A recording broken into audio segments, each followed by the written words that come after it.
Vamos dar início a esta reunião com um quarto de hora de atraso, 7 minutos. Aqui na mesa temos pessoas que vão dar umas palavrinhas de boas-vindas. Temos o Sr. Diretor Clínico da ULS da Guarda, o Sr. Coordenador do MEDAI, o Sr. Vereador da área da saúde da Câmara Municipal da Guarda, o nosso Diretor de Serviço e o representante da Ordem da Secção Regional da Guarda da Ordem dos Médicos. Doutor Nuno Sousa, se faz favor. Bem-vindos a todos. Então, começar por agradecer o facto de estar aqui hoje, de terem trazido para a Guarda esta reunião, a terceira reunião então, da região centro. Isto, um conjunto, ou melhor, um conjunto de profissionais, e já agora dizer-vos que tiro o chapéu ao vosso gosto, eu já explico porquê, a vossa disposição para trabalhar uma área muito trabalhosa e um pouco difícil, em crescimento, mas que vem vindo a permitir diagnosticar muitos doentes que andavam perdidos, a tratar outras coisas que não se calhar realmente a doença que tinham. Um conjunto de doentes que, por terem atingimentos muitas vezes de muitos órgãos, sofrem de muitos sintomas.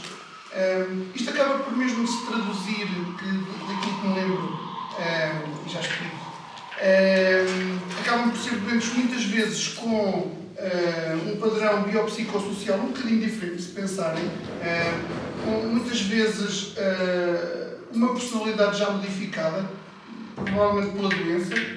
Se calhar um dia vamos explicar qual é a vossa opinião relativamente a isto. O que me faz até levar a pensar na máxima de mente sã em corpo são. Realmente, o seguimento destas doenças, por ser tão difícil, por ser tão multissistémico, precisar de tantas abordagens distintas, precisar de consultas tão demoradas, precisar de tantos exames complementares de diagnóstico, muitas vezes tantas terapêuticas distintas, tem um grande propósito, que é o doente com o mínimo de sintomas possíveis para estar psicologicamente o melhor possível.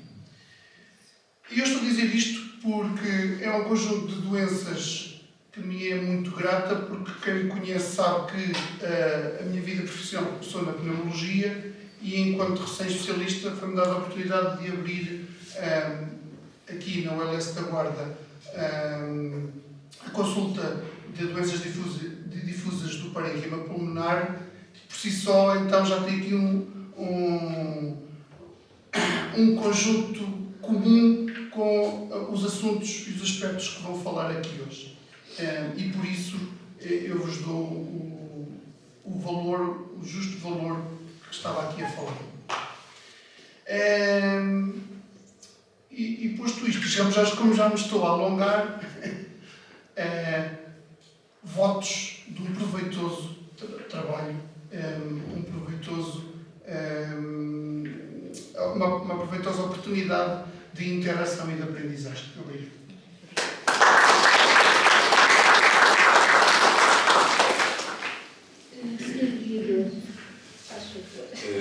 Muito bom dia a todos e todas. É muito gosto que o município da Guarda nos recebe, depois de Viseu e Coimbra, não sei, o terceiro encontro de doenças autoimunes. Os municípios na área da saúde têm, obviamente, competências limitadas e, essencialmente, acho que o papel do município é promover hábitos saudáveis e promover qualidade de vida, dar aos cidadãos qualidade de vida e promover hábitos saudáveis. Isso faz através de protocolos, com instituições como esta, com o Ambiente Médico, que também temos, com associações, com clubes que promovem atividades que dão ao cidadão hábitos que os fazem sair de casa, que os fazem mexer, que os fazem ter atividade. E o município da Guarda tem feito esse esforço na área do desporto, na área da saúde, a divisão chama-se assim mesmo, desporto e saúde, e portanto é esse o papel que nos cabe, darmos as boas-vindas à cidade da Guarda, que o encontro seja proveitoso, de facto, deste encontro, desta discussão, deste encontro de várias sensibilidades e de várias áreas, que surgem muitas vezes as soluções para grandes problemas, e, portanto, felicitar por esta promoção destes encontros nas várias especialidades, e que a estadia na Guarda hoje seja proveitosa, não só do ponto de vista profissional, mas do ponto de vista gastronómico e turístico. Sejam bem-vindos à Guarda.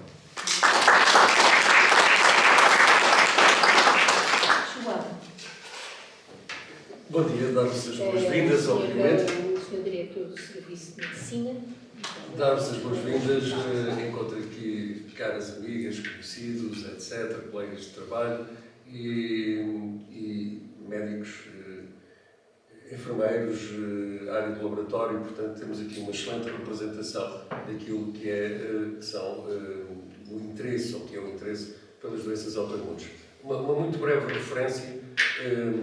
E explicar que, na altura que eu vim para a Guarda, e a doutora Joana veio sensivelmente na mesma altura, nós fomos desafiados pelo diretor de serviço para arranjarmos uma área de interesse diferente, uma área de interesse que os dois quisessem. Eu, na altura, ainda vinha com alguma ligação às autoimunes, mas, sinceramente, escolhi logo de imediato a diabetes, e a doutora Joana, que estava muito mais agarrada e muito mais ligada, escolheu as doenças autoimunes em boa hora. E no fundo, de uma equipa que éramos apenas uma em cada uma desta área de interesses, as equipas foram crescendo e hoje em dia sinto que somos uma referência importante na região e no caso das autoimunes, até pela entrada de outros colegas,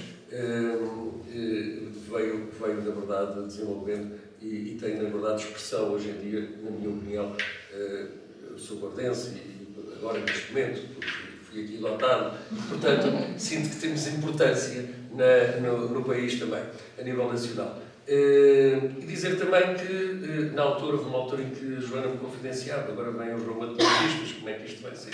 Eles vão-nos tirar trabalho, de certeza, mas afinal não, porque na verdade a equipa é de tal maneira boa e funciona de tal maneira bem que nos mantivemos a trabalhar lado a lado com reumatologistas e até temos uma interna de reumatologia aqui connosco, atenção. E mantivemos a trabalhar com reumatologistas e não perdemos doentes, até porque as autoimunes é uma área que pode ser transversal à reumatologia, mas é uma área muito da medicina interna, porque é muito multi-orgânica e, portanto, diz-nos muito mais a nós. É, na verdade, a imunologia é o interesse e acho que vai ser muito do futuro. E portanto, darmos as boas-vindas a este tipo de trabalho, não vou alongar mais, porque querem trabalhar. Eu vou pedir desculpa, mas não vou poder ficar convosco, que estou a trabalhar neste momento também. E, portanto, mais uma vez, boas-vindas e que aproveitem. Está um dos Fs da Guarda ao frio. É um dos Fs da Guarda. Tá, obrigado.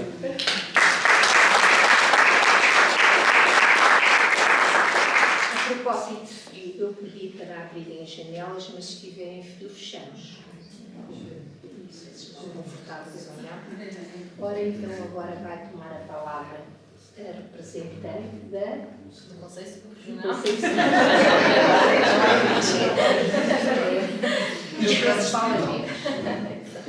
Então, bom dia a todos. Antes de mais, gostaria de saudar todos os presentes, como é óbvio, e em nome da Ordem agradecer a oportunidade de passarmos aqui hoje.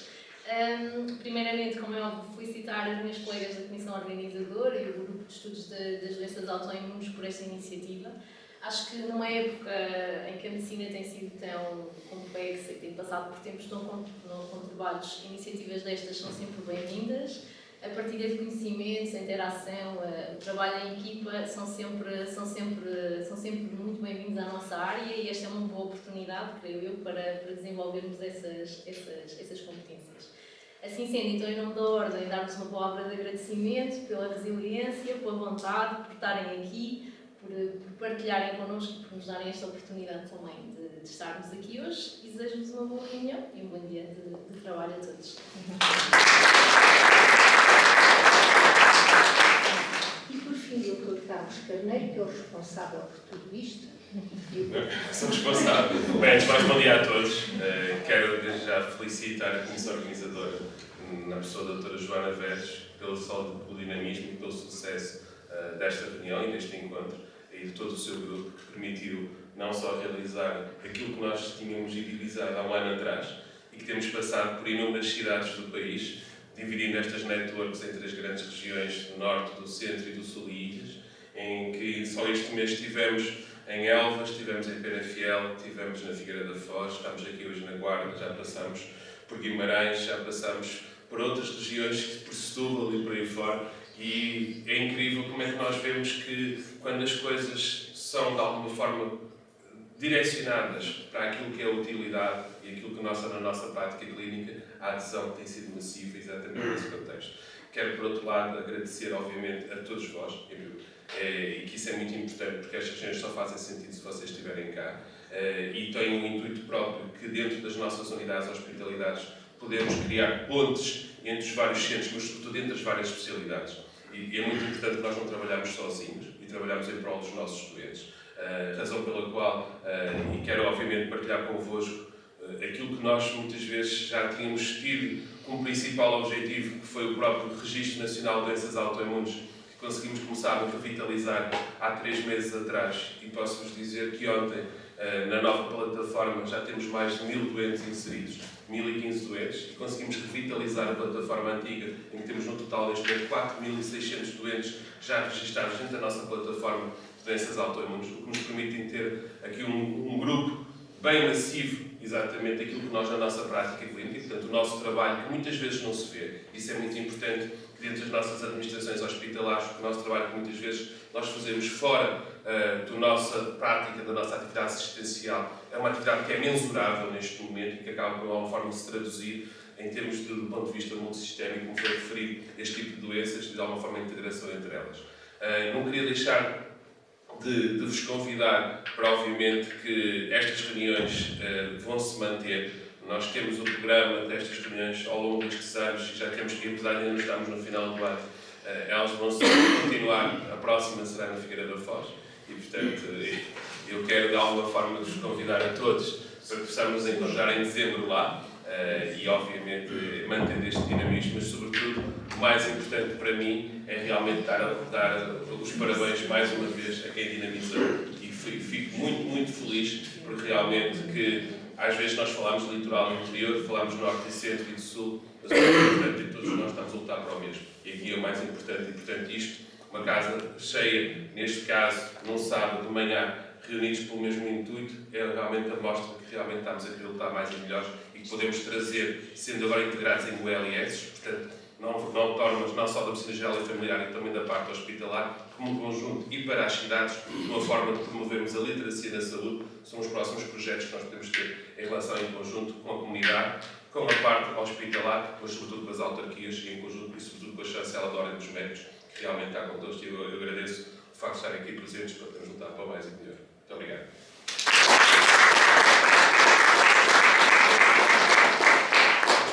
Sim, senhora, muito obrigada. Podem se ir embora. Obrigada. Se alguém da Paulinha faz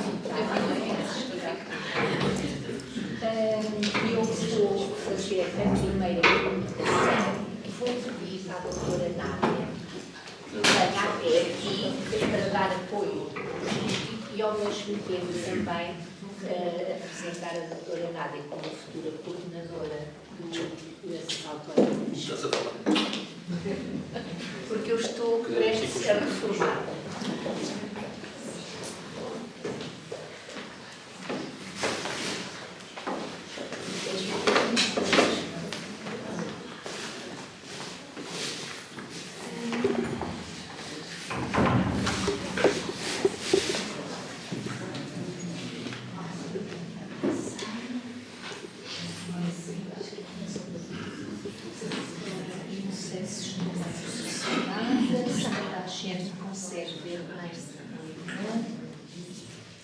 Então, eu vou falar sobre uma entidade que não é muito comum falar-se nela, neste tipo de patologias, nas nossas reuniões de autoimunidade, Mas isto veio a propósito de um caso de um senhor que nos veio parar às mãos devido à dificuldade que a neurologia tem em lidar com a coleção de células B.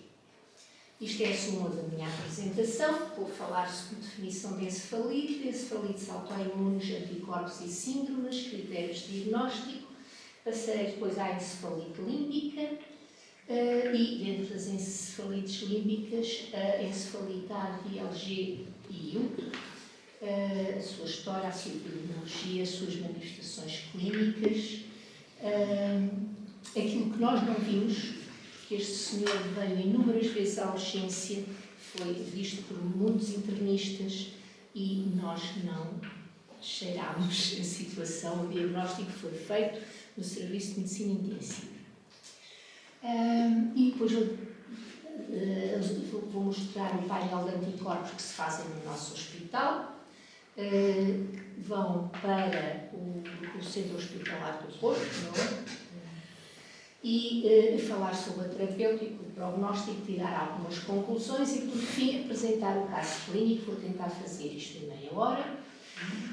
Encefalite é uma situação, um estado de encefalopatia com diversas manifestações possíveis, associado à inflamação do SNS. A casa também está inflamado. O sistema nervoso central. Pronto, a presença de inflamação é sugerida pela presença eventual de febre, por sintomas neurológicos, nomeadamente as convulsões, no caso das límbicas, e pela presença de pleocitose no ACR, por sinais de encefalite num exame de imagem, nomeadamente a ressonância magnética, crânioencefálica e alterações eletroencefalográficas. As encefalites podem ser subdivididas segundo vários aspectos, não é? Pela sua etiologia, pela sua evolução temporal, pelo mecanismo, pela distribuição, pelo envolvimento das estruturas do sistema nervoso central. Dentro das autoimunes, há encefalites com e sem anticorpo identificado. O mecanismo de mielinização não é um erro. Nós costumamos falar em desmielinização, mas desmielinização refere-se às situações em que não há formação da bainha de mielina como deve ser. Normalmente são doenças genéticas. Tudo o resto, seja degenerativo, seja vasculítico, seja autoimune, podemos dizer de mielinização. Temos aqui a ADEM como exemplo de encefalite autoimune de mielinizante sem anticorpo identificado. Depois aqui as mais famosas associadas no espectro da neuromielitótica e associada ao antimod, essas com anticorpos identificados. Dentro das vasculíticas temos o neurobessa e límbicas.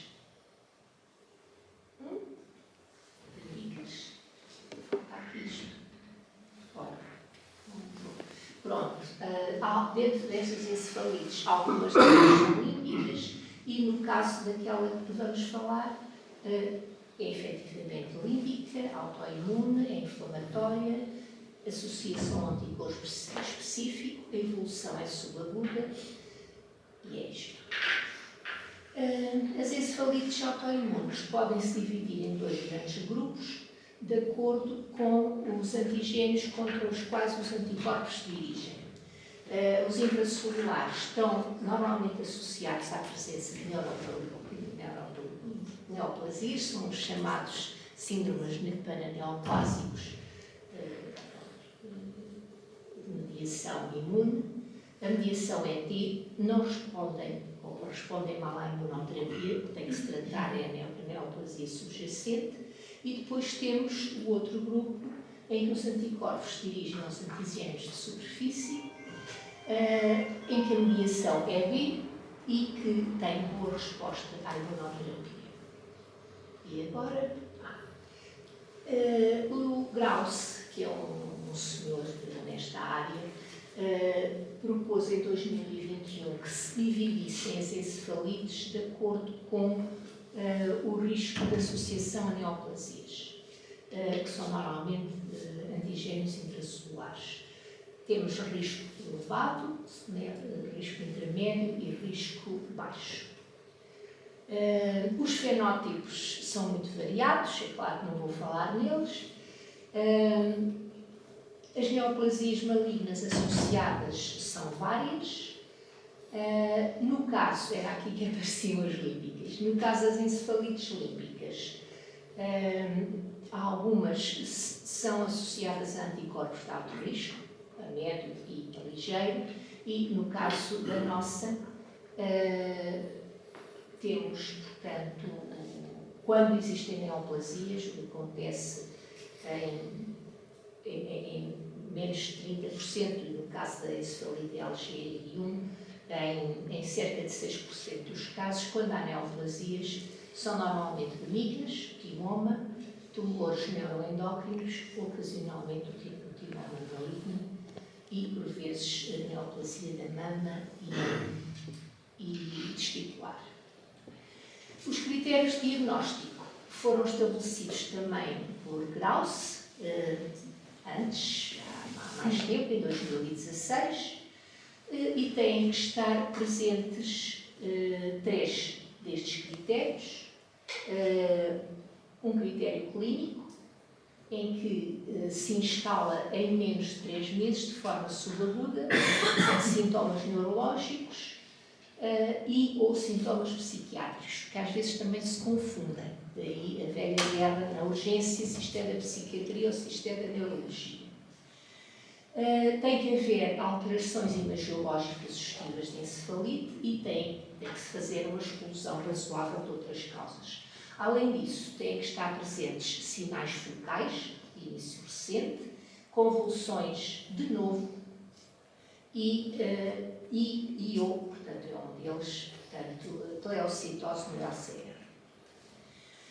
Estes são os anticorpos que se associam às encefalites límbicas. A primeira a ser identificada foi mediada pelos anticorpos anti-NMDAR, é aquela clássica que quase todos nós já ouvimos falar. São mulheres jovens, sintomas psiquiátricos, são internadas na psiquiatria e têm um teratoma do ovário. Depois vamos ter as mediadas pelo anticorpo complexo VGKC, que engloba a encefalite LGI1. A anatomia do sistema límbico é tipo de cor-de-rosa. Portanto, o sistema límbico funciona como orla o tronco cerebral. Aqui temos os meninos no limbo, à espera de subirem para o céu. E as funções do sistema límbico têm fundamentalmente a ver com a resposta emocional, com o comportamento, com a criação de novas memórias e a associação às antigas, com a personalidade e também com funções endócrinas e autonómicas. E, portanto, a amígdala está muito associada às emoções básicas. Quando está envolvida, normalmente há um aumento da resposta emocional, com agressividade, ou, pelo contrário, pode levar a um embutamento das respostas emocionais. Ou seja, eu estou a olhar para uma pessoa e sei quem é a pessoa, mas não sei se gosto dela ou não. Depois, o córtex cingulado tem muito a ver com os cheiros e com aquilo que se vê, e vai relacionar esses fenómenos do presente com memórias agradáveis anteriores. Portanto, também vai contribuir para a regulação da reação emocional e do comportamento agressivo. Um animal selvagem em que seja singulectualizado fica completamente domesticado e se for só cortado um dos seus feixes é reduzido o nível de depressão e de ansiedade. O hipotálamo tem muito a ver com as respostas vegetativas e emocionais. A aceleração da frequência cardíaca, da frequência respiratória, o choro, a salivação. E algumas das suas zonas estão relacionadas com algumas emoções fortes, o prazer, a raiva, a aversão, o riso incontrolável. Tem muito a ver também com a motivação e pode amplificar a resposta física à ameaça, podendo chegar a estados de pânico. Todos nós sabemos que o coração bate e achamos que vamos morrer. Depois temos o tálamo, em que integra a formação somática e visceral, e temos o hipocampo. O hipocampo é muito importante e que está associado à concentração e à memória de longa duração, e nós, através do hipocampo, conseguimos ir às nossas experiências anteriores e decidir qual é a melhor opção para nos chafarmos. E temos depois o septo, que se relaciona com as sensações de prazer sexual, e temos aqui uma coisa fantástica, contém os centros do orgasmo, que são 4 para a mulher e isto explica muita coisa. Pronto, em saúde olímpica, este termo foi introduzido nos anos 60 na Inglaterra para descrever um conjunto de sintomas que apareciam em doentes com neoplasias, que iam morrer dali a pouco tempo. E que tinham a ver, sintomas esses tinham a ver com o sistema limpo. No início eram as formas neoplásicas que estavam no centro das preocupações, mas começou-se a identificar, principalmente em epilepsias de causa não identificada, a presença de autoanticorpos. E os primeiros a ser identificados foram os anti-VGKC, que mais tarde se descobriu que integram o anti-LG1 e o anti-CASPR2. E é muito interessante, nesta época, o conceito de epilepsias autoimunes, porque, efetivamente, estes anticorpos começaram a ser associados a epilepsias que não tinham explicação. Surpreendente, e que não respondiam bem ao tratamento anticonvulsivante e, surpreendentemente, reagiam muito bem à imunoterapia. Então temos a LG1, é uma glicoproteína que se expressa fundamentalmente no cérebro.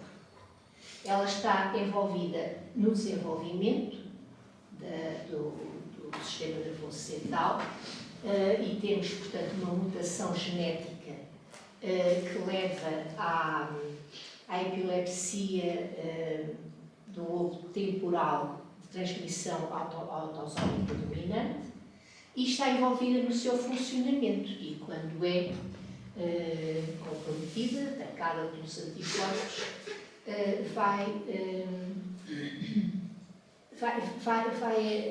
Portanto, ela tem um papel muito importante na regulação da transmissão transsinática, e quando ela é comprometida, ela interage com uma série de proteínas da superfície neuronal. Na fenda pré-sinática temos os tais canais de potássio voltagem dependente, e o que acontece é que há um aumento da transmissão excitatória transsinática mediada pelo glutamato. E então, dentro da história da encefalite LG1, ela foi realmente descrita pela primeira vez em 2004, no contexto de síndromes envolvendo o sistema nervoso central ou periférico, associados aos tais anticorpos voltas, beta e potássio Shannon. e foi associada pela primeira vez em 2010 aos anticorpos anti-LG1, quando eles foram identificados e separados do N, já não me lembro, do Casper-2, portanto, dentro desse conjunto de anticorpos. É a segunda forma de encefalite autoimune mais frequente a seguir à anti-anular, mas acima dos 50 anos é a mais frequente. A incidência por milhão, no estudo mais recente, que foi um estudo multicêntrico holandês, era de 0,93 milhão de pessoas ano, o que dá 93 por 100 mil, ou seja, aqui no Distrito da Guarda são 150 mil pessoas, devem andar por aí uns 12 ou 13. Tu és um deles? Não. Sempre tem mais de 50 anos. Pois. É mais frequente nos homens, 2 para 1, associa-se em 90% dos casos a um determinado HLA, e quando esse HLA não está presente, esse haplótipo, os doentes são mais jovens, mulheres, e têm menos manifestações psiquiátricas e disfunção cognitiva. Deve ser este o caso da Lisa, que ilustra a Associação Americana de Doentes com encefalite autoimune. Manifestações clínicas da encefalite LGI. Há aqui uma que nós, depois de vermos os filmes, nunca mais vamos esquecer. Que são as convulsões distónicas faciobraquiais, que são patognomónicas desta entidade.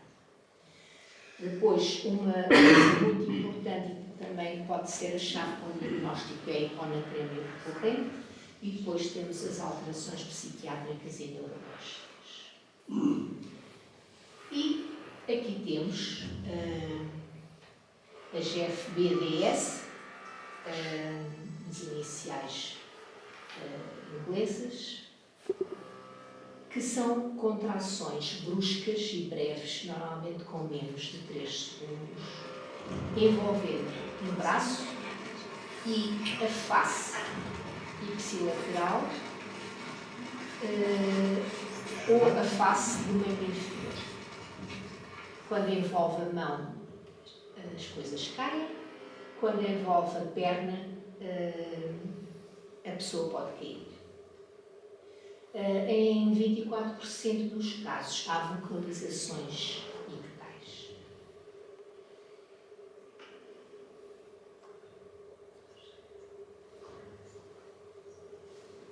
E agora o senhor.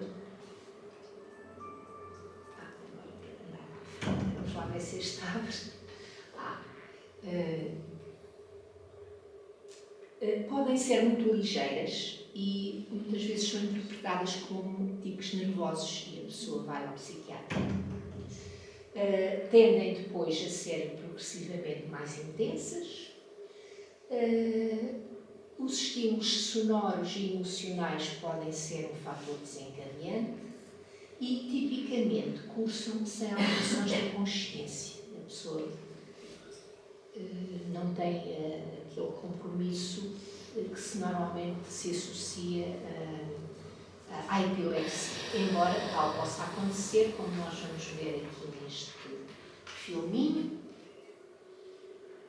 italiano. São geralmente, inicialmente, unilaterais, podendo ser alternadas, como se está a ver neste doente. Este ficou um bocadinho obnubilado. Podem ser bilaterais alternantes não síncronas.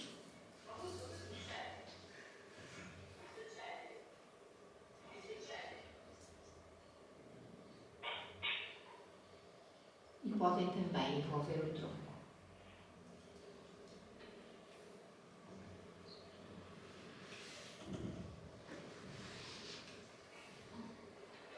Envolver o tronco. Este senhor não percebe muito bem o que está a acontecer.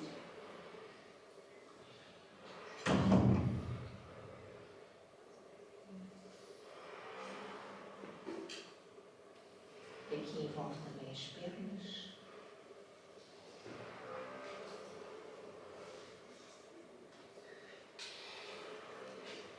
Aqui temos o computador a risco de cair.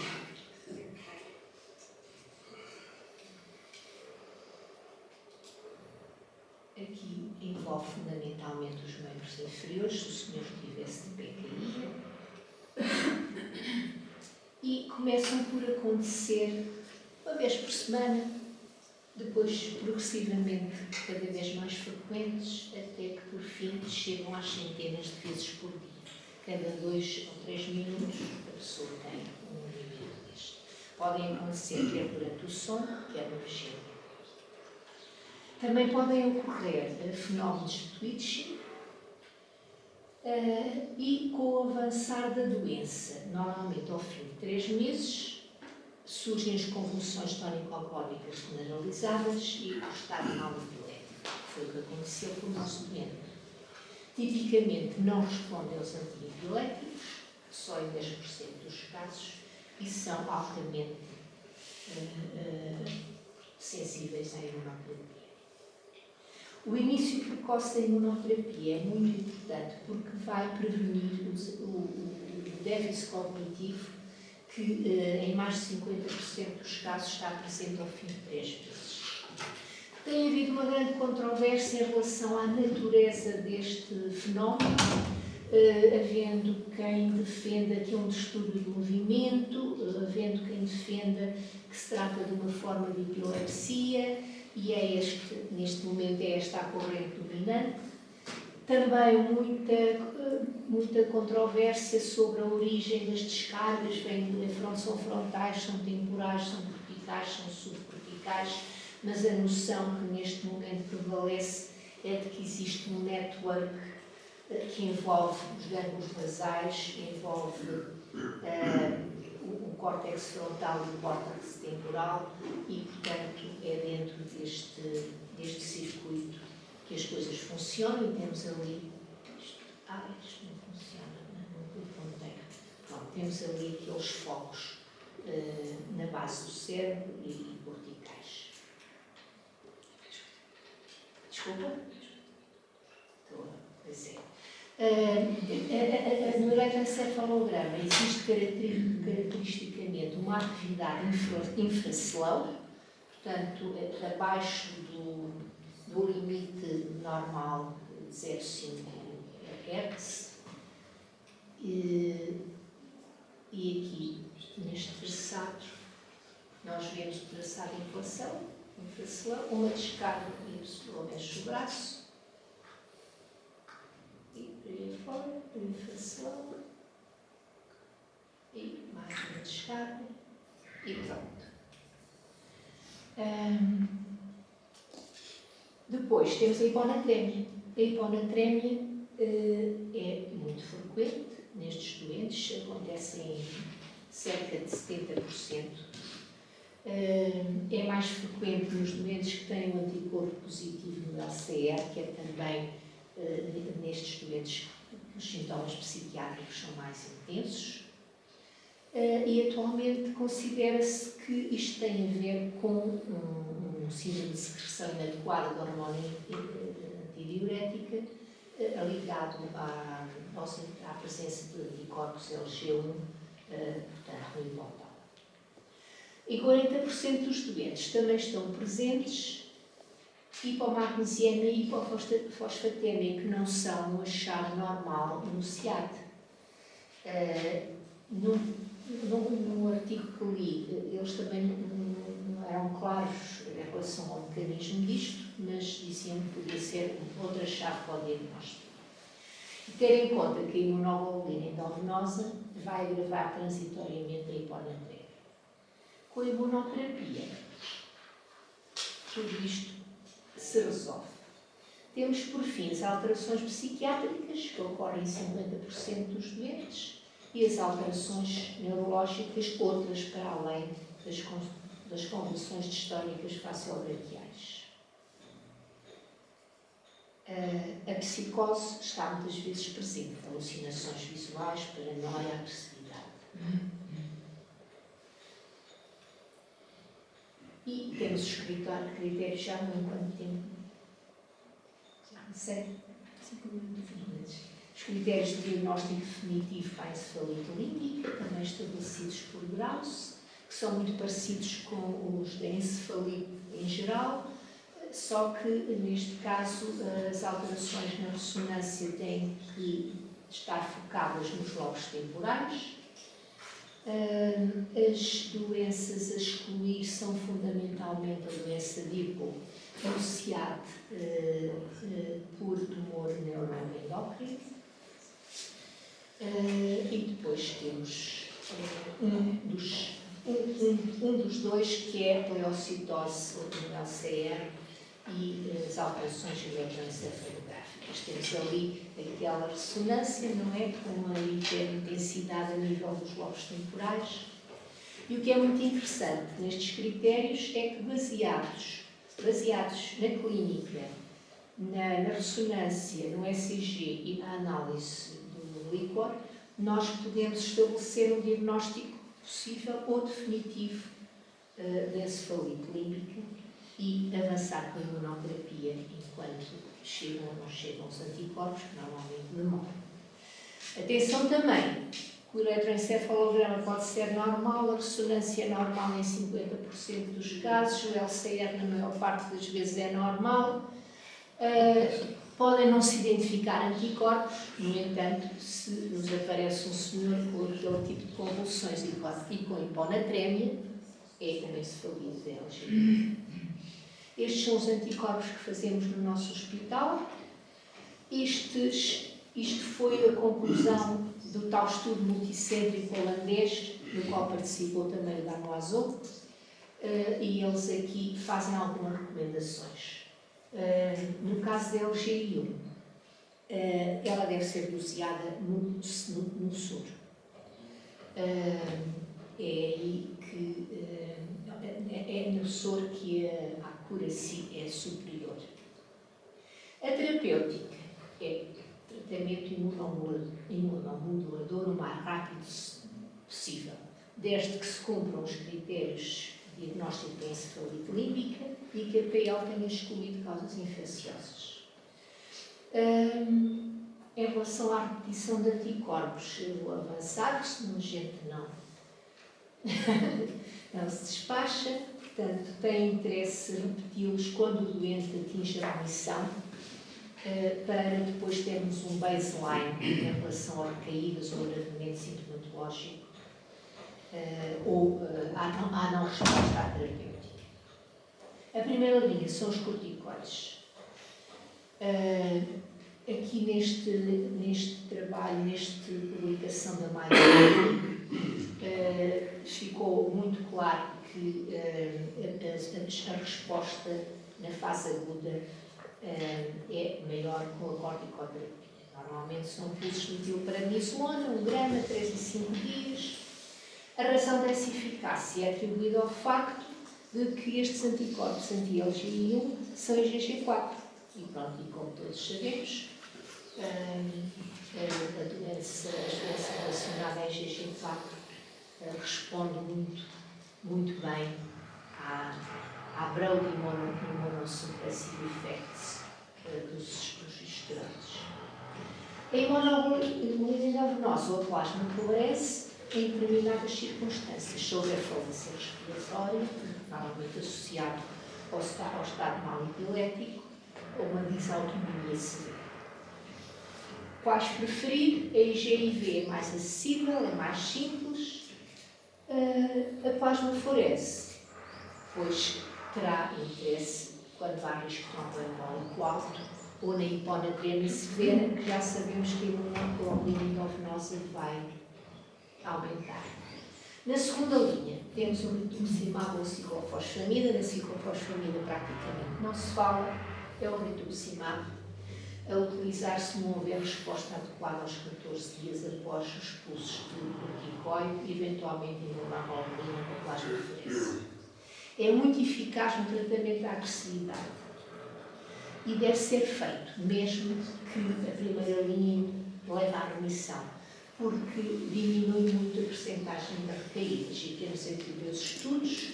Este é do grupo de encefalites alemão. E realmente eles aqui até defendem que o rituximab, mesmo com remissão com a corticoterapia, deve ser considerado cedo para prevenir recidivas. E este é o tal estudo multicêntrico holandês. Não, este é australiano. Pronto. E eles aqui dizem que o rituximab, depois da anticoagulação de fase aguda, está associada com um outcome favorável aos 12 meses, com pelo menos 10% mais de redução do risco de recaída, e consideram que ele deve ser usado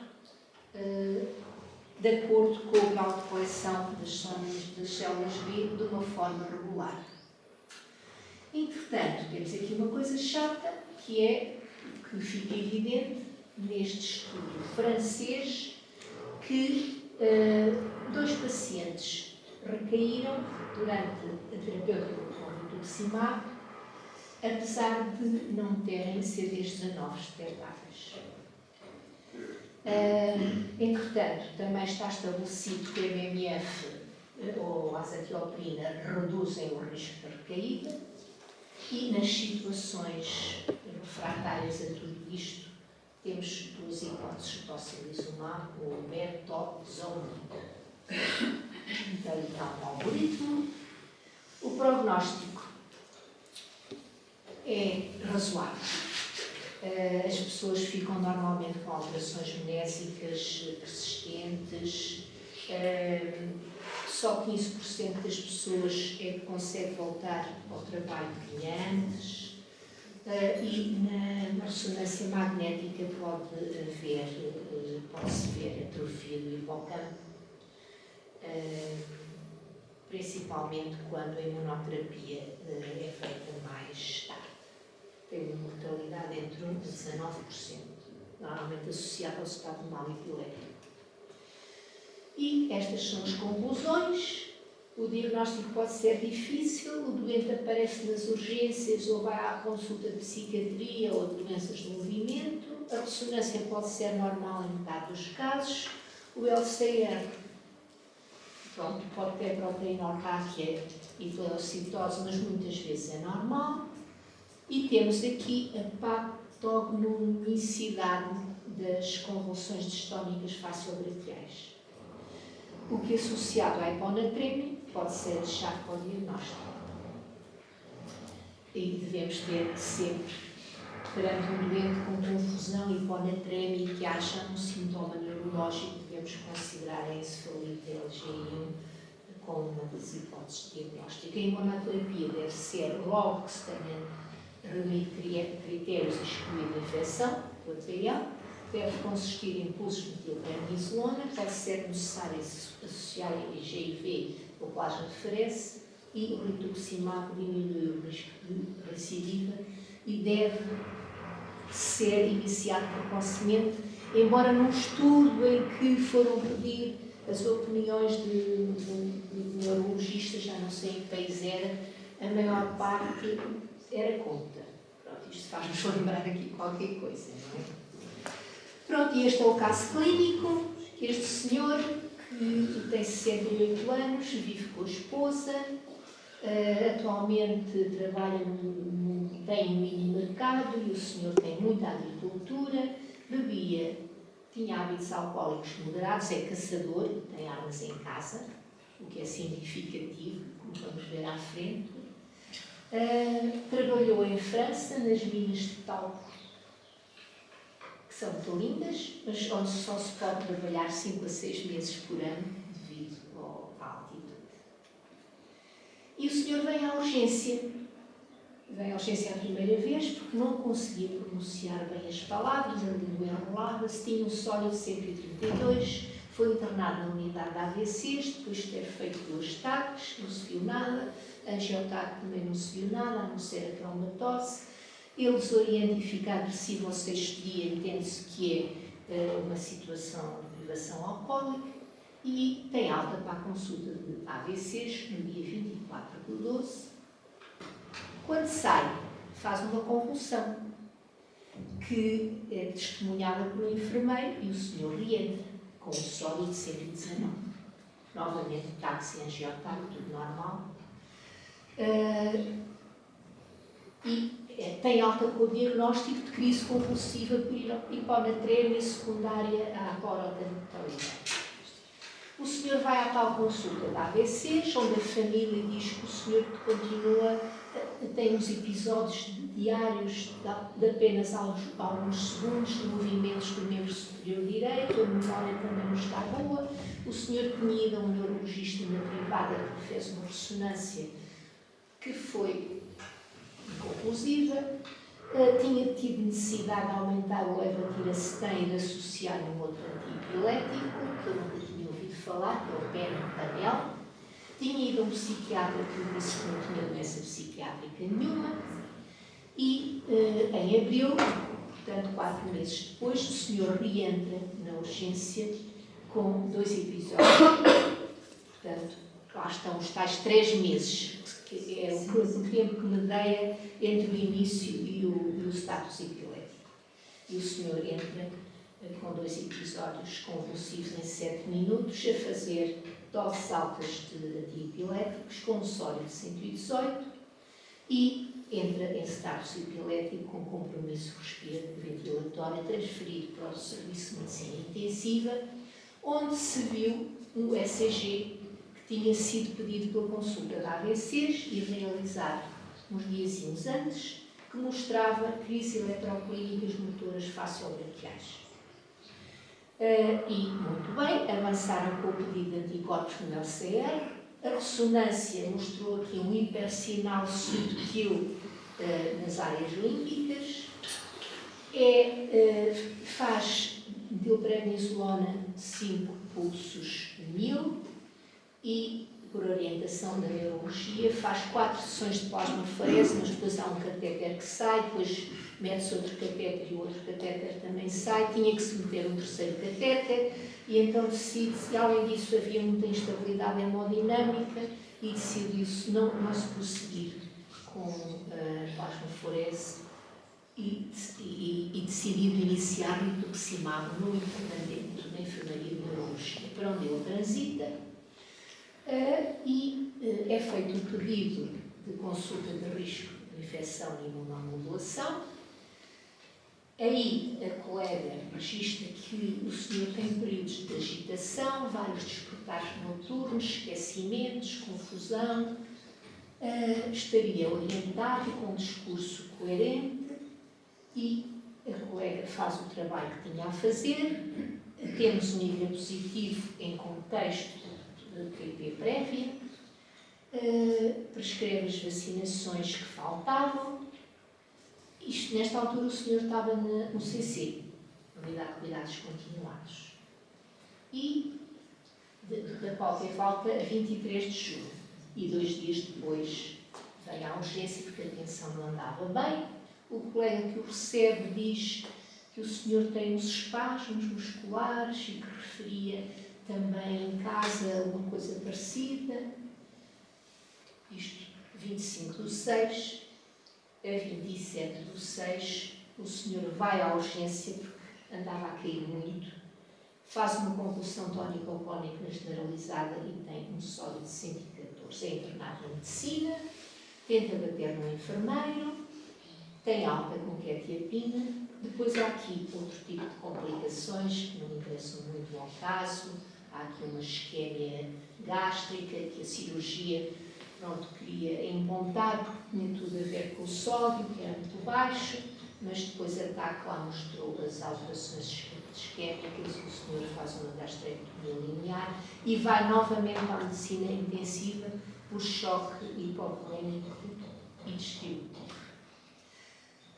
Na consulta de medicina intensiva, depois da alta, o colega resolve ligar à neurologia. Então, afinal, em que ponto é que estamos? O tal rituximab. Pronto, e é-lhe dito que ele pronto, ia ter consulta em agosto, depois cederia, mas depois a colega engravida e não há consulta de neurologia em agosto. Entretanto, em setembro, o senhor faz um episódio de neuropatia óptica isquémica não artrítica.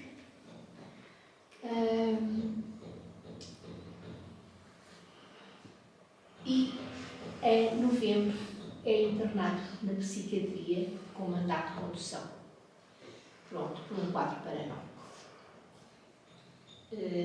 Escala antipsicóticos, lá não expresso, aposta nas benzodiazepinas, mas tem que voltar aos antipsicóticos, e transferem depois para a neurologia por alterações comportamentais mantidas com agitação psicomotora que não responde à terapêutica antipsicótica. Na neurologia, repete a PL, LCR normal, faz ressonância inconclusiva e faz 5 dias de imunoglobulina endovenosa 0,4 por quilo, como está realizado.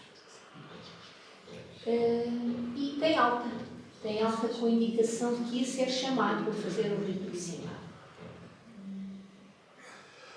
Na neurologia, passados 4 meses, faz uma avaliação neuropsicológica, passados mais 2 meses é prescrito o rituximab, mas aqui nós recebemos um pedido de parecer da farmácia,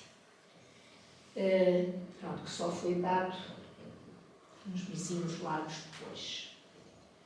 E o senhor tinha um linfopenia recorrente, estava excluída, portanto, a sua noia era artrítica, portanto não era necessário hipotossilizumab, continuava com clínica, perde-se imunoglobulinas e populações linfocitárias, pré-agenda-se rituximab. A 19/11, as imunoglobulinas ainda estavam pendentes, mas as populações linfocitárias já estavam feitas. Maravilhoso. Pronto, e o senhor tinha um CD4-409 e faz um rituximab. Passados 5 meses, em consulta pré-agendada, o senhor estava muito bem, a funcionar muito bem, de vez em quando parecia que ficava parado a sorrir alguns segundos, mas nada dos movimentos clónicos. Pronto, e pedem-se novamente populações linfocitárias para ver se aos 6 meses faria rituximab. Tinha um CD19 de 0. Estava depletado e sintomaticamente estava muito bem.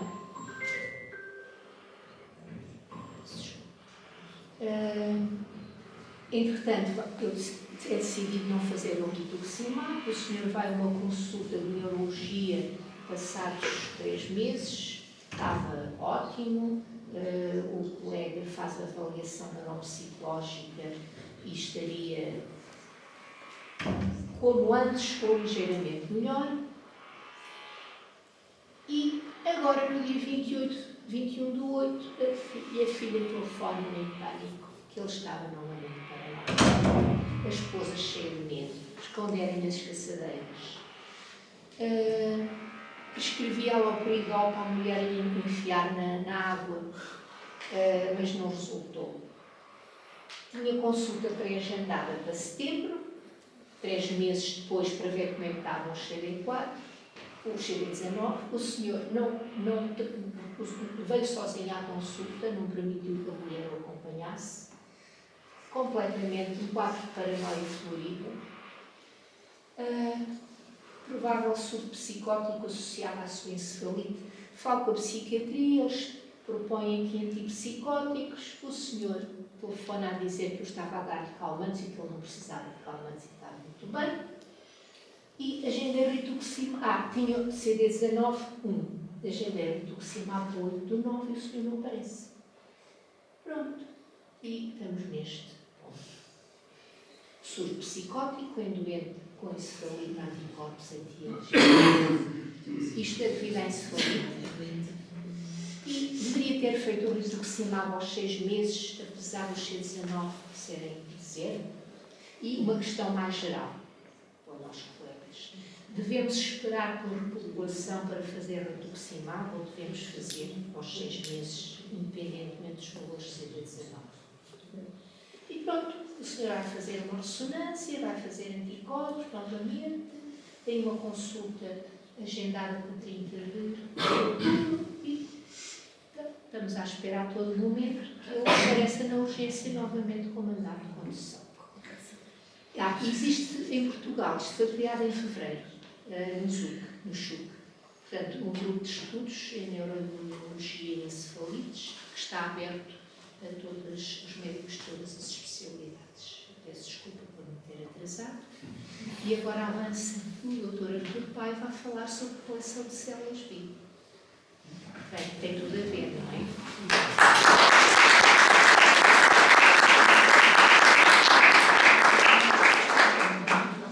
Depois do Dr. Artur Paiva.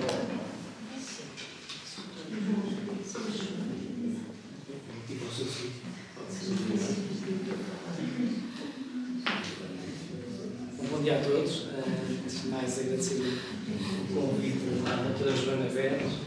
Eu vou tentar encurtar um bocadinho o tempo, já fora da hora, e se a coisa ficar muito densa, mandem-me calar, eu sento, vamos entrar um bocadinho em imunologia um bocadinho profunda.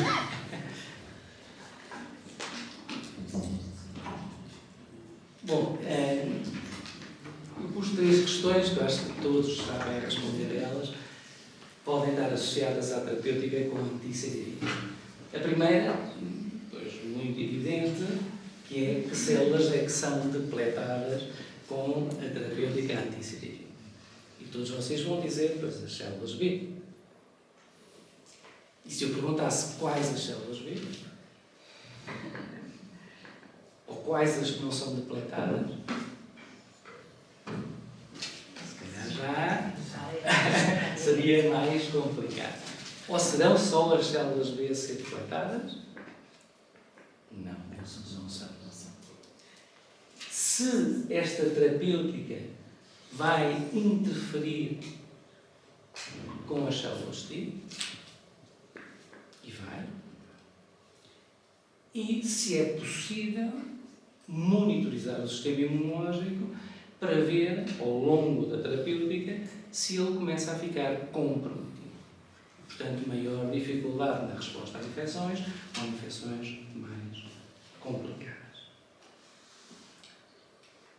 Bom, eu trago aqui 2 exemplos da fisiopatologia das doenças autoimunes. Não vou ensinar o Pai Nosso ao Vigário, portanto a gente sabe isso melhor do que eu, mas obviamente que as células B têm uma missão muito importante nesta fisiopatologia, porque são aquelas que vão, quando se diferenciam em plasmócitos, depois produzir anticorpos, os autoanticorpos, que são a imagem de marca das doenças autoimunes.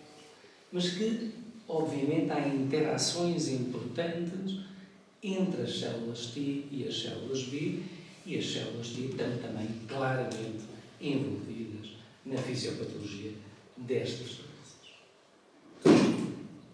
Portanto, obviamente que a primeira resposta é quais são as células depletadas, em primeira instância, as células B. Porquê? Porque o alvo foi as células B, porque de facto elas têm múltiplas funções imunológicas. Não só a produção de anticorpos, mas libertam citocinas até pró-inflamatórias, que vão ativar outras células do sistema imunológico, mas também citocinas imunorreguladoras, que contraem a resposta imunológica. E, de facto, desde há uns anos largos, tem sido descrito uma população de células B que se chamam células B reguladoras. E que se pensam que essas células estariam até dentro de uma população maior, que são as células B que não estão completamente formadas. Vamos falar mais à frente. E, portanto, essas células B reguladoras iriam produzir citocinas imunorreguladoras, como as células T reguladoras, nomeadamente o TGF-beta e a interleucina 10. Portanto, tem uma função também de imunorregulação. E, claro, conseguem apresentar antigênio às células. Portanto, perpetuar um bocadinho a resposta imunológica. Que células B nós podemos ver no sangue? Porque as células B é uma sopa de células. Okay? Não são só células B. Mas quando quantificam os CD19, estão a ver múltiplas populações de células B. Bom, temos aqui o sangue. Isto não tem ponteiro, isto não se vê aqui, mas não faz mal. Temos ali no PB, que é o sangue periférico, temos células B imaturas, quer dizer, células que não estavam completamente formadas na medula e que vêm de forma precoce ao sangue, e que isso até pode acontecer em maior número em casos de regeneração da linfopoiese B, pós-tratamento, com rituximab, por exemplo. Vêm essas células B imaturas, que são essas que se pensa que dentro dessas está uma população de B reguladora. Portanto, que até seria bom que essas células viessem cá para fora e permanecessem durante mais tempo. Temos as células B naíve, aquelas que ainda não foram aos órgãos linfóides secundários, aos centros germinativos, portanto, que ainda não olharam para o antigênio. E depois temos, outra vez mais à frente no PV, células B memória e uma célula muito importante neste contexto, que é a célula precursora do plasmócito. Do centro germinativo, quando a célula B reconhece antigênio, dá a célula B memória e vai dar uma célula precursora do plasmócito, que é o plasmoblasto, que vem ao sangue para acabar na medula como plasmócito. O que é que isso vai mostrar, esse plasmoblasto?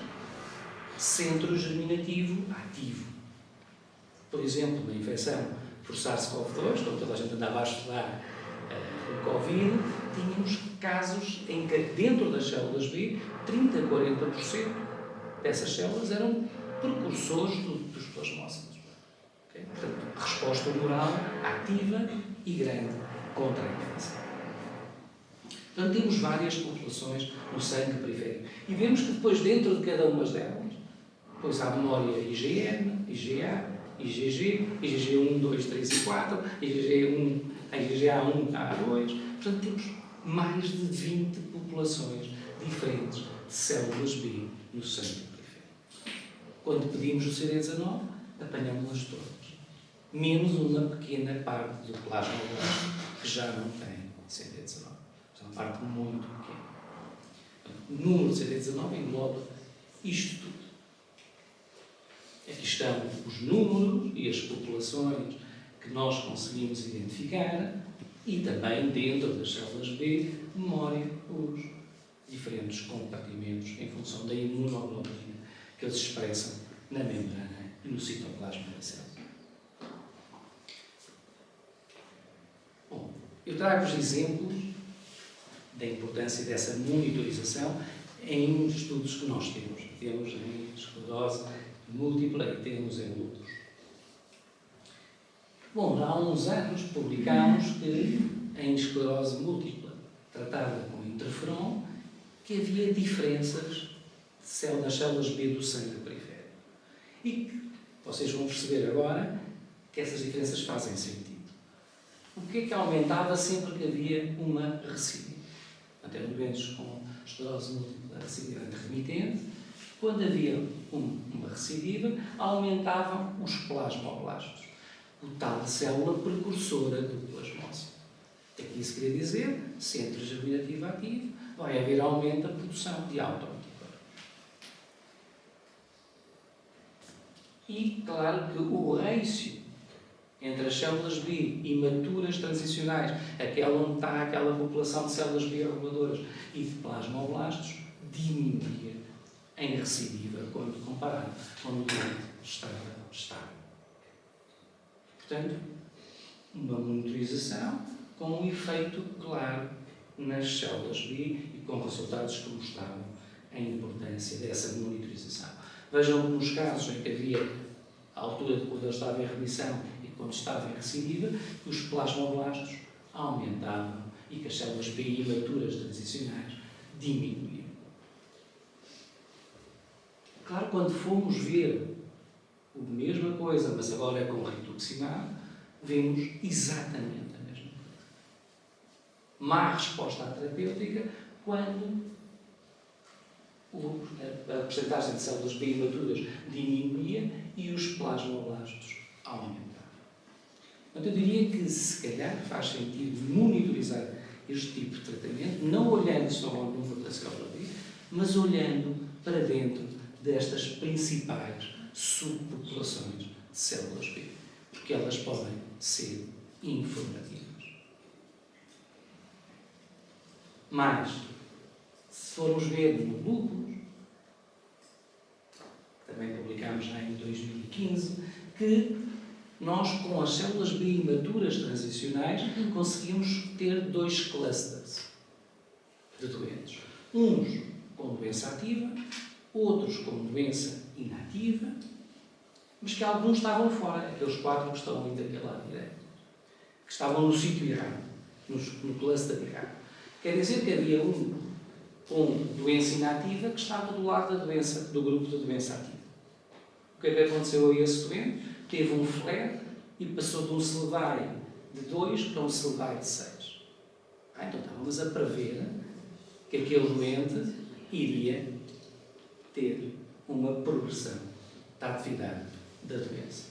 E os outros 3 que estavam com doença ativa, mas que estavam do lado do grupo de doença inativa, de facto o CELVAI baixou de 8 para 4, de 8 para 2 e de 8 para 4.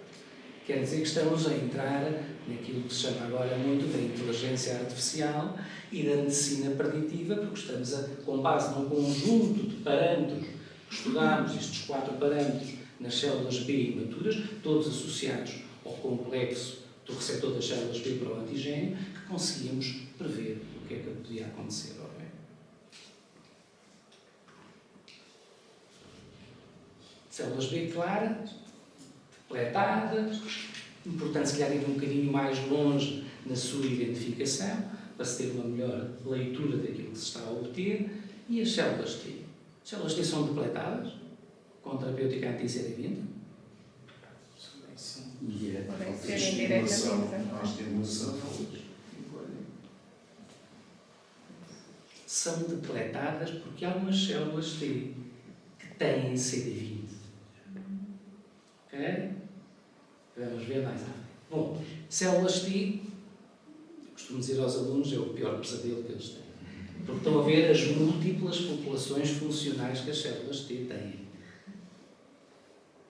E umas quantas, o problema é que elas são terríveis. Uma célula pode ser T reguladora, mas pode assumir ao mesmo tempo T reguladora e T folicular, porque ativou outros fatores de transcrição, já tem função mista, reguladora e folicular, ou pode ativar outras vias de sinalização associadas às células TH17, que produzem interleucina 17, que está muito associada na fisiopatologia, principalmente do lúpus, e pode assumir 3 funções ao mesmo tempo. Portanto, há uma multiplicidade grande de subpopulações de linfócitos T. Isto é o início do filme. Neste momento, há populações de células T identificadas que não estão batizadas, não encaixam em nenhum nome. Portanto, neste momento temos capacidade para analisar 400 populações diferentes de leucócitos no sangue periférico. Quer dizer, tudo o que é fisiopatologia das doenças vai modificar um bocadinho, onde vão emergir células mais recentes que vão ter impacto nessa fisiopatologia. E dentro dessas, as células T que expressam CD. Como é que isto acontece? Bom, pensa-se que há um contacto entre a célula T e a célula B, e a célula B passa ao CD20 para a célula T. Isso chama-se trogocitose. E aí a célula T passa a expressar. É uma das possibilidades para explicar este mecanismo. E, portanto, vamos ter uma percentagem de células T que expressam o CD20. E que células são importantes, são pró-inflamatórias, normalmente do tipo 1, quer dizer que produzem citocinas importantes, como interferon gâmeo, interleucina 2, fator necrose tumoral alfa, GM-CSF, entre outras. Portanto, vai ter funções importantes em termos de inflamação, citotoxicidade, e são células biomemória. São células relativamente recentes, que nós também fomos atrás, aplicámos no ano passado, um bocadinho sobre o conhecimento destas células, estão em frequência muito baixa, em número absoluto, e estão dentro de todas as populações mais importantes de células T. Dentro das células T auxiliadoras, T citotóxicas, T gama delta, mas a maioria delas são CD8, pertencem ao subtipo T citotóxico. E aqui está aquilo que elas são em termos de função. Quer dizer, elas são maioritariamente do tipo TH1, TC1, portanto, ajudam a inflamação, ajudam a resposta mediada pelas células T, e depois têm outras subpopulações em que estão mais ou menos representadas. Mas, portanto, tem uma função, retenham isso, pró-inflamatória, de ajuda da resposta T e também, de alguma maneira, ajuda da resposta B, mas em menor escala. Quando vamos ver com terapêutica anti-CD20, completamente depletadas. Está ali com o ofatumumab, antes e após, e as células T-CD20 baixam drasticamente os seus números, e uma coisa muito importante é que baixa a capacidade de migração destas células. E elas têm uma implicação grande em esclerose múltipla, migram para o sistema nervoso central e elas diminuem a expressão de duas proteínas que estão ali, o CD49B e o CXCR3, são proteínas envolvidas na migração das células e, portanto, se elas são menos expressas na membrana destas células, significa que elas baixam a sua capacidade para ir ao sistema nervoso central. Okay? Portanto, outras implicações que esta terapêutica tem ao nível destas células T. Recentemente fomos fazer um estudo comparando dois anti-CD20, o ofatumumab e o ocrelizumab. É um estudo que ainda não está concluído, estamos ainda a trabalhar, já é um número simpático, 80 doentes com ocrelizumab e 43 com ofatumumab. E aqui as células B demonstram, após 6 meses e após um ano de terapêutica, que os números de células B baixam drasticamente. Não só o total das células B, com base no CD19, mas também as suas diferentes populações. Embora vejam que ali os plasmoblastos ainda estão ali num número maiorzito, baixam, mas continuam presentes aos 6 meses e ao ano. Okay? Lá está, porque não são completamente depletados. Porque o plasmoblasto não expressa CD20. Portanto, é uma célula que não é depletada diretamente. Obviamente, se baixam as células B que têm CD20, vai haver menos células a ir aos centros germinativos e a saírem dos centros germinativos. É por isso que eles baixam. Mas eles não são eliminados diretamente com terapêutica anti-CD20. E essa é a razão objetiva porque não será anti-CD20 a doentes com mieloma múltiplo. É a doença dos plasmócitos. Porquê? Porque os plasmócitos não têm CD20. Tem que ser outro alvo. Portanto, aí é que os números daem um bocadinho para cima. E parece não haver grandes diferenças entre os dois tipos de tratamento. Ocrelizumab e ofatumumab. E o que é que acontece nas células T? Nas populações principais? Nada. Tem que não há diferenças nenhumas no número das células T, CD4, CD8, gama delta. Mas, nas CD20, nas células T que têm CD20, lá vão elas para baixo. Porque o CD20 está ali, o anti-CD20 a exercer a sua função. E a pergunta que se põe é que será que também estas terapêuticas anti-CD20 também vão modular as outras populações de células T? E a resposta é sim. Por exemplo, baixam células mais pró-inflamatórias, TH1, TH17, principalmente aquelas que têm função mista, quer dizer que produzem interleucina 17, mas também produzem interleucina 2, interferon gama, portanto têm função mista, está ali naquela setinha azul, que o seu número baixa, aumentam as células T reguladoras e mexem também com as células T foliculares. Portanto, estão a criar um microambiente periférico mais anti-inflamatório. Estes tratamentos anti-CD20. Obviamente que as células T foliculares são muito importantes, porque são aquelas que no centro germinativo interagem com a célula B, para que ela se diferencie em memória, que troca a classe da imunoglobulina, de M para G, ou por outras classes e subclasses das imunoglobulinas, e também ajuda na diferenciação para plasmoblastos do plasmócito. Então são umas células muito importantes. E de forma interessante, esta terapêutica aumenta as células T foliculares, mas reguladoras, que vão controlar esta ajuda entre a célula T e a célula B. Então, ver que, de facto, estas terapêuticas, para além de depletarem as células B, vão interferir com as células T e vão alterar as suas características funcionais, criando um ambiente mais imunossupressor.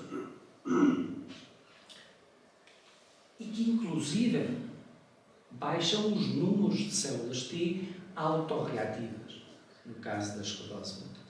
Portanto, células T vão baixar a sua capacidade de produzir citocinas quando estimuladas com a proteína básica da mielina ou com a glicoproteína dos oligodendrócitos. E, portanto, vão ter menor capacidade autorreativa. Estão a ver que pensávamos que só olhavam para as células B? Não. As células T vão sofrer também com a terapêutica imunossupressora.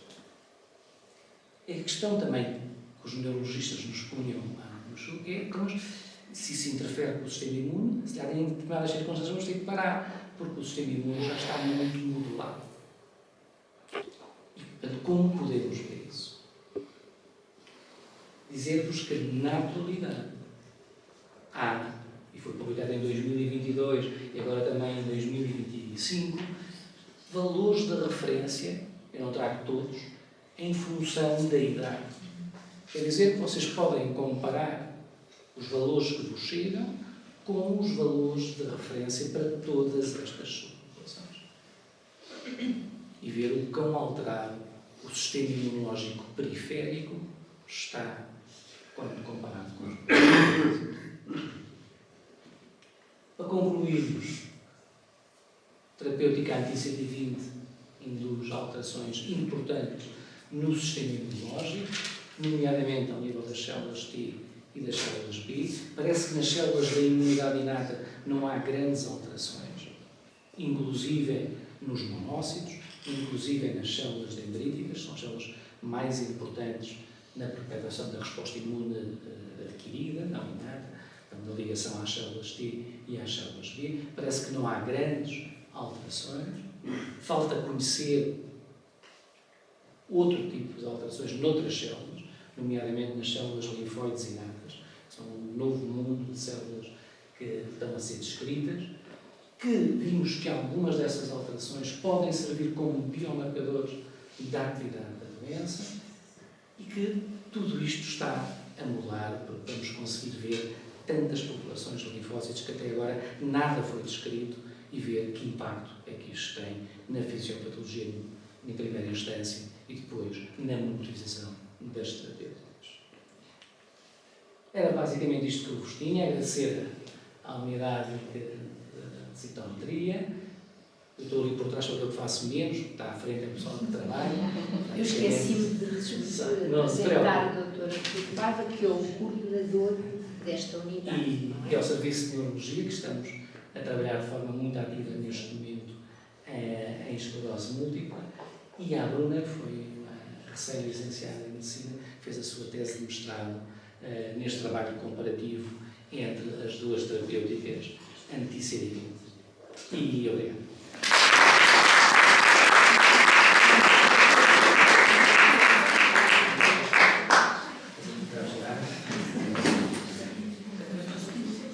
Isto não é falar e fugir.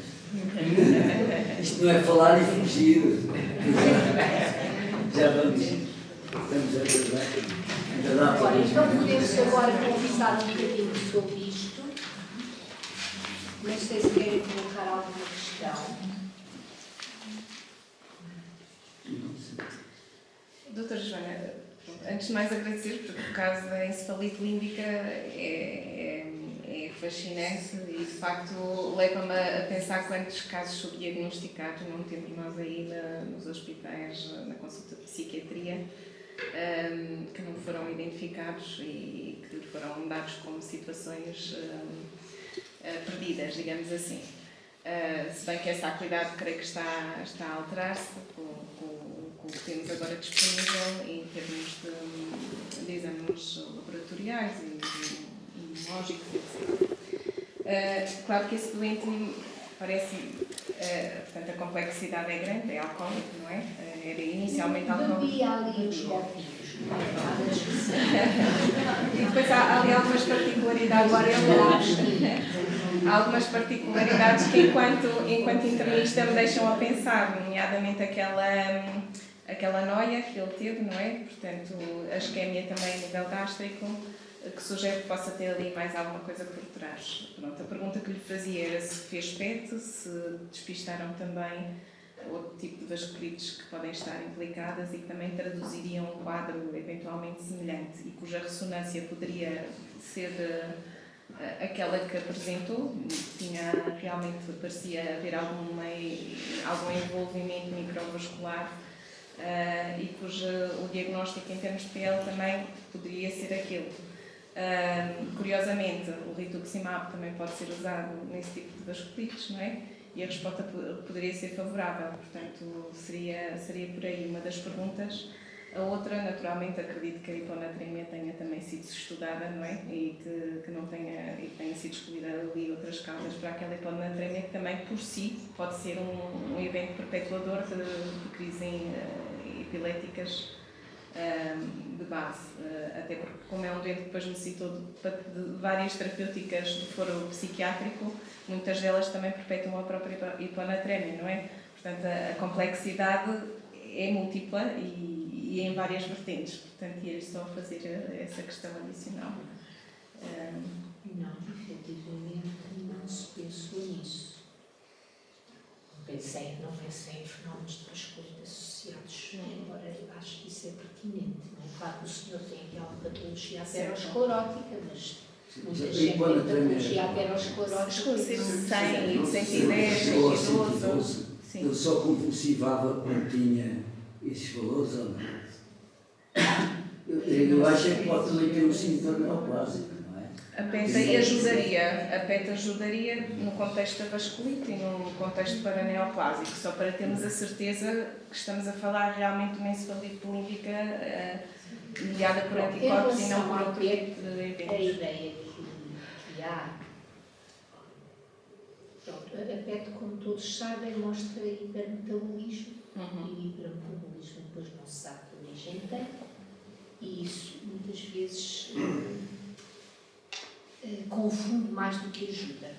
Estou-me a lembrar de um senhor com artrite reumatoide que faz um quadro grave de emagrecimento, de agravamento da função respiratória e que a PET diz taxativamente que o senhor tem carcinoma do pulmão. E depois a biópsia mostra que aquilo era uma pleurite colagenizante.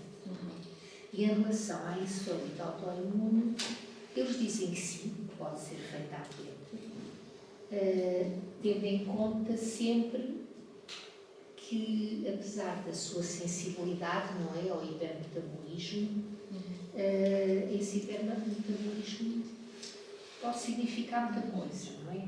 E que, mesmo em termos de exclusão de uma neoplasia subjacente, a PET deve ser feita, pode ser feita, mas ir sempre ao clássico. À clássica TAC tóraco-abdominal-pélvica, ecografia da tireoide, ecografia prostática, ecografia mamária e testicular. Agora, realmente, essa tua observação em relação à associação destas duas ocorrências, não é?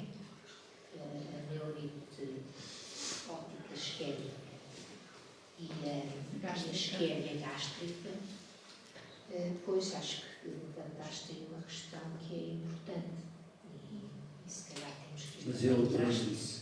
eu concordo um bocado com o que disseste. Primeiro, foram duas apresentações, apesar de nós termos reuniões autoimunes, são temas diferentes e normalmente não vemos estes casos de neurologia e, portanto, para mim, vim aqui aprender e então eu sou o professor Artur, também é um expert nisto, acho que foi brilhante. Em relação à PET, eu concordo um bocado com a Joana. Eu normalmente não peço PETs. Eu no serviço pergunto assim, toda a gente, quando não sabemos uma PET, vamos fazer uma PET. Mas já agora o que é que a PET nos dá? Isto até é giro discutirmos isso. A PET, se eu tiver uma sarcoidose, posso pedir uma PET para saber a atividade da doença. Agora, normalmente, quando vou a neoplasias ou nas vasculites, na artrite de células gigantes, a PET é útil muitas vezes para sabermos se há outros vasos comprometidos ou não. E como follow-up também de resposta ao tratamento. Follow-up, mas aqui ele tinha anticorpos, não tinha. Aquilo que eu concluo aqui, há duas coisas que são gerais e que são muito engraçadas. Primeiro, as doenças autoimunes são como os fogos.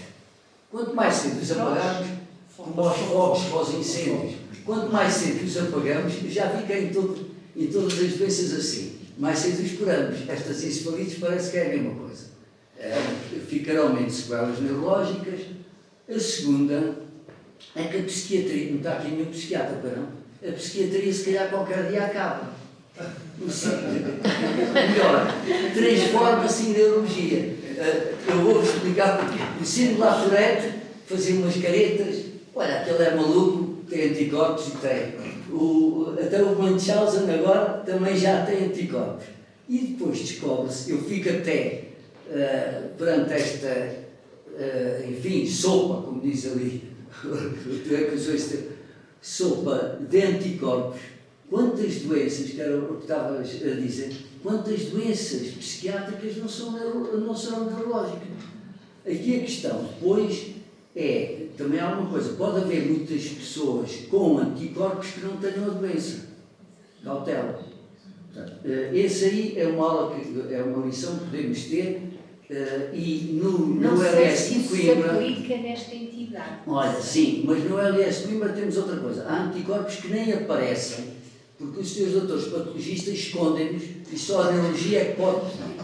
É verdade, é verdade. Não. Quem é que trabalha aqui? É verdade, a pessoa ali que trabalha lá, se pedires anticorpos, eu até vou dar, por exemplo, para a minha estenia grave. Anticorpos anti-receptor da acetilcolina. Eu antigamente punha anti-receptor da acetilcolina, agora vou à lupa e não aparece. Aparecem outros e terei, eu não sei se é mau, eu não estou a fazer uma coisa, posso ter que telefonar para a neurologia e dizer, olha, não aparece um perfil para todos os médicos desses anticorpos. Se calhar também, é verdade, se calhar também se aparecesse toda a gente andava a ver anticorpos, por cá aquela parte. Bem, mas esse aí é um aspecto. O outro aspecto é o da monitorização do anti-CD20. Eu concordo, estão aqui estudos a demonstrar que a monitorização é útil, mas já agora eu só queria, vou-vos dar 3 exemplos de doenças diferentes. Estão aqui clínicos, não só clínicos, mas a clínica, há maneiras mais fáceis de monitorizar certas doenças, os anti-CD20. Eu vou dar um exemplo.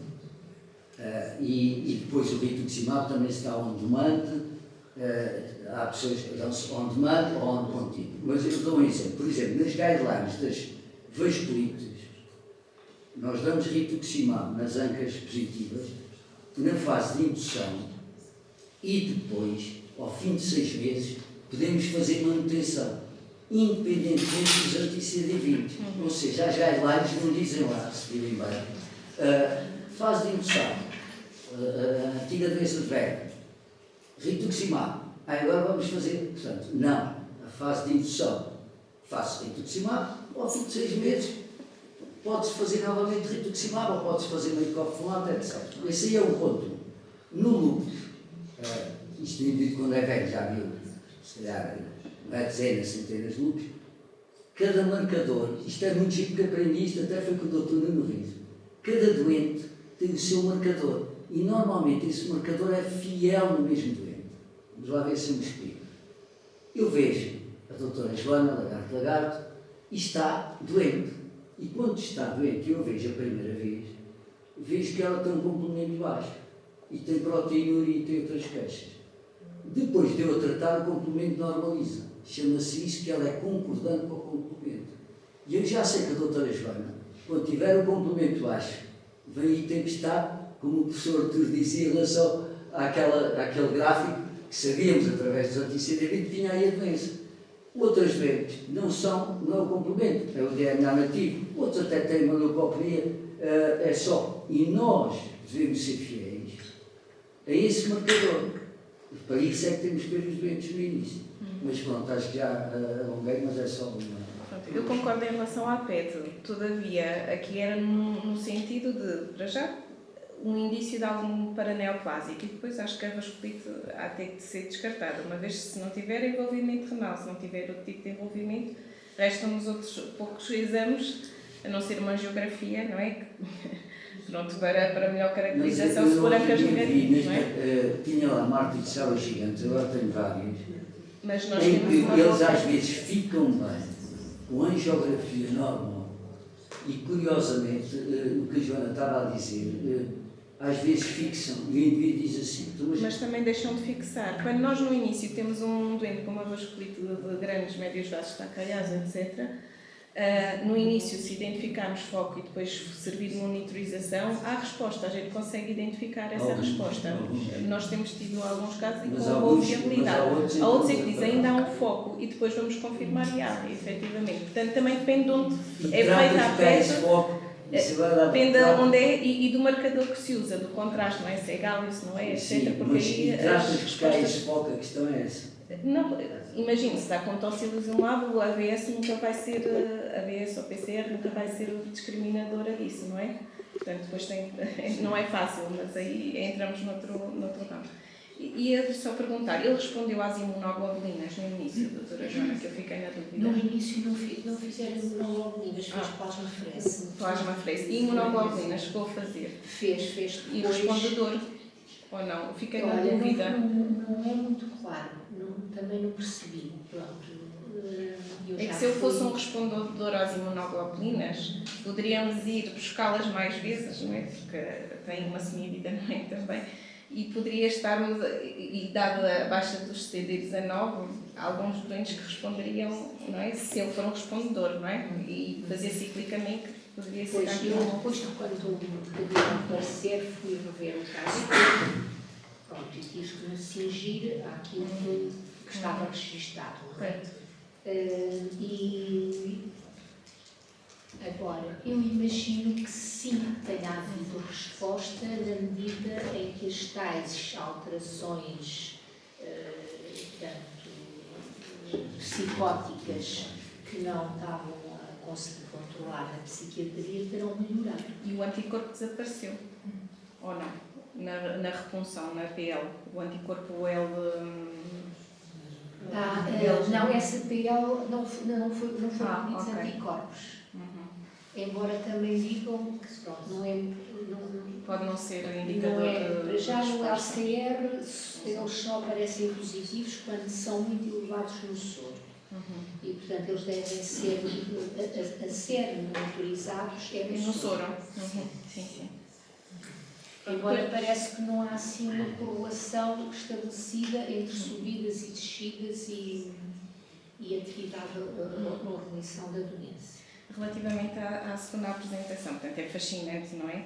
Mas eu sendo clínica depois vou reportar logo aos nossos doentes, não é? E fez-me remeter para os nossos doentes com artrite reumatoide. Temos doentes que respondem muito bem ao rituximab, outros que não respondem nada e vão responder aos anti-TNFs. E é interessante porque depois uns também têm resposta ao interleucina 6, não é? Que já entramos no campo das citocinas. E é muito variável, portanto, a ideia que nos dá é que não é a patologia e é o doente que está implicado. Também, em parte, pelo aquilo que vai esgotando, naqueles que vão fazendo terapêuticas prévias, Mas há outros em que parece que é só uma linha desta fisiopatologia toda que é cometida.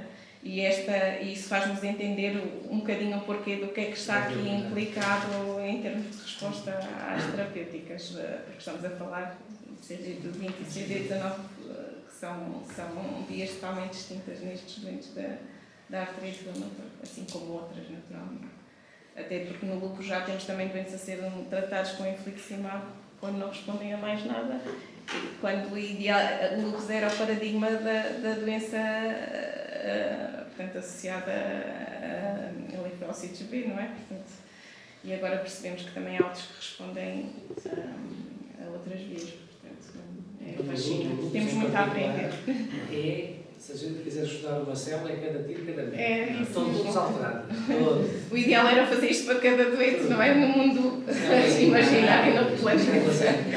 Estão todas alteradas. Porque a resposta é isso. Porque elas ligam-se todas umas com as outras. Ora, temos Medicina personalizada, cada vez mais é medicina personalizada. Muito rapidamente, então, agradecer à Joana por nos trazer um caso que está habitualmente fora do nosso âmbito de terapêutica ou de avaliação, mas que nos deu uma interessantíssima forma de olhar para estes autoanticorpos cada vez maiores, e agradecer também ao professor Tupac pela explosão, por nos ter trazido esta explosão de marcadores que é infindável e que, se calhar, qualquer dia, quando tudo isto for possível de fazer em bloco, nos possa permitir estereotipos, fenotipos que permitam orientar uma terapêutica. É muito agradável ver como é possível classificar em centenas de marcadores todos estes testes. Um aspecto que eu queria perguntar à Joana era este da hiponatremia, uma hiponatremia marcadíssima, 112. Isto é porquê? Secreção inapropriada de hormona antidiurética? Sim, é assim, eu não sei se esse estudo foi feito. Quando ele esteve internado na unidade da ABC, esteve internado na medicina, havia sempre hiponatremia. Pronto, eu não sei se... É um paradigma, não é? Eu não sei se esse estudo foi feito. Não sei se viram as modalidades, não sei. Eu aqui reportei-me à informação que há, não é, sobre a encefalite LGI1, em que efetivamente a hiponatremia está presente muitas vezes, é refratária, ou não é questão de ser refratária, é recidivante, não é? Portanto, se lhe dermos o soro salino hipertónico, aquilo sobe, mas dali a 2 dias é capaz de estar outra vez baixo. Mexendo com o sistema límbico, hipotálamo, e agora a teoria. O hiponatremia é quase sempre associado. E a teoria é que efetivamente é um síndrome de secreção inadequada da hormona antidiurética, e isso terá a ver com a atuação dos anticorpos lá em determinados receptores hipotalâmicos. E a verdade é que com a imunoterapia a hiponatremia resolve. E no caso dele, resolveu? No caso dele, resolveu. Não tem tido, não voltou a ter hiponatremia.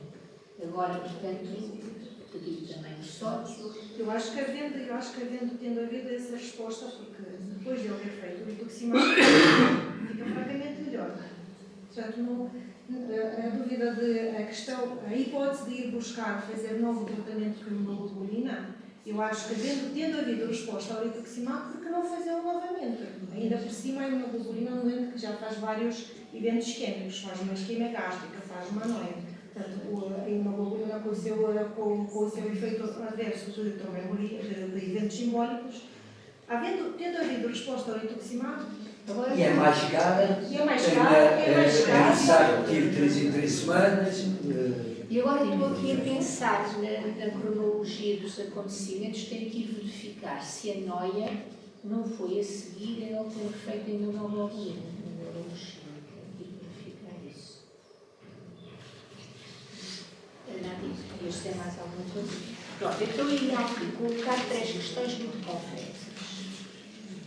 Doutora, o que faz? Aquilo é uma confusão.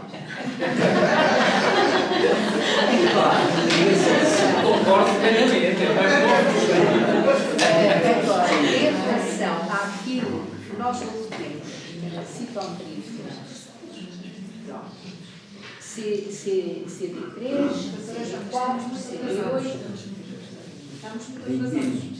Natural Killer, não é? E CD19. Como é que a gente interpreta isto?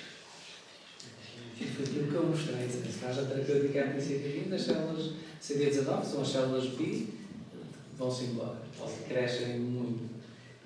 Parece que as células T, em número, quer em porcentagem, quer em número absoluto, não sofrem alteração. Essas populações magem. Estamos a ir àquele detalhe que eu aqui apresentei. Estamos a falar nas populações magem. Eu diria que quem faz terapêutica anti-CD20 é importante olhar ao número das células B.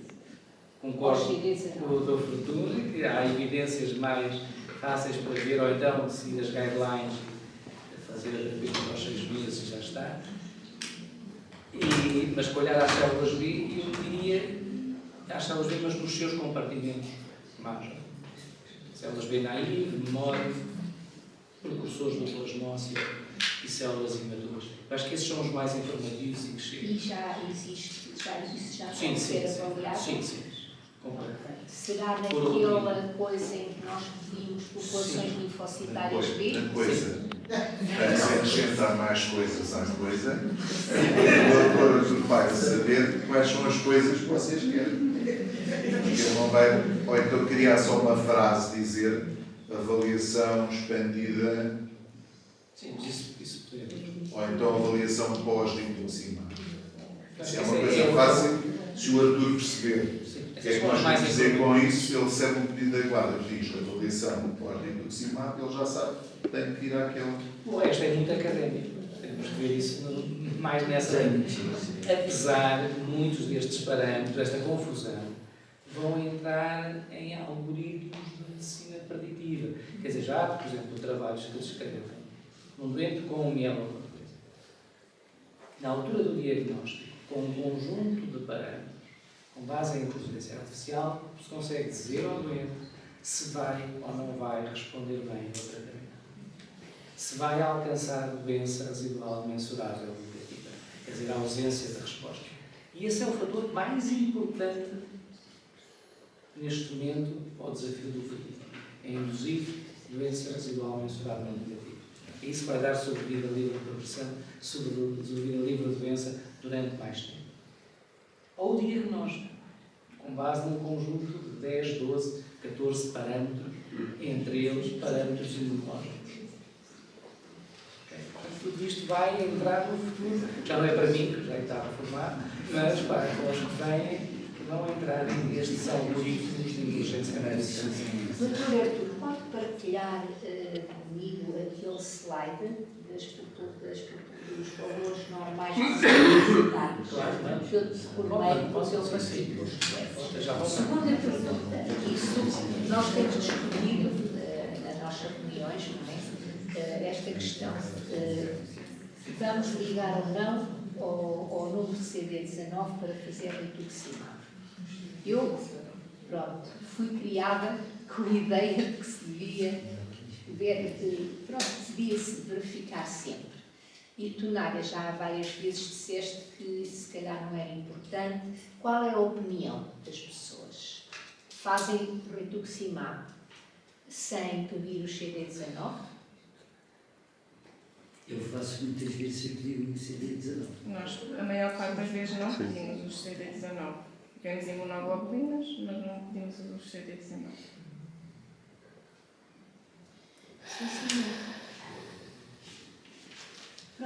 São os anticorpos, os níveis, têm pouca correlação com a atividade da doença. Podem persistir durante muito tempo, portanto, as IgGs têm um período de medida grande, até podem ainda haver centros germinativos a bombar pelas moscas e esses a produzir anticorpos, isso vai-se mantendo. Não os anticorpos, falo do doseamento de imunoglobulinas. Ok.